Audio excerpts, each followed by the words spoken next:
ఏలియా భక్తుడు ఎప్పుడైతే ఆయన ఒక అరణ్యంలో ఉన్నాడో, దేవుడంట ఆయనకు 3 పూటలు కాకుల ద్వారా ఆహారం పంపించాడు, మాంసం పంపించాడండి. ఫ్రైడ్ మీట్, మాంసం అంటే పచ్చి మాంసం కాదండి, కుక్డ్ మీట్, అది మంచిగా బాయిల్ అయిన మీట్ తినడానికి దేవుడు ఆయనకు పంపించాడు. డబ్బుల మూట పంపించాడా? Silver coins పంపించాడా?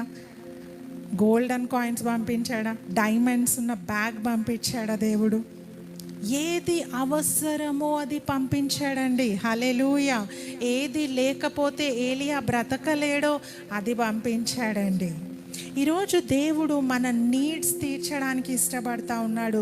ఏది లేకపోతే నువ్వు బ్రతకలేవో అది తప్పకుండా ఇస్తాడు. నీకు ఆహారం ఇస్తున్నాడు, వస్త్రములు ఇస్తున్నాడు, చక్కటి రూఫ్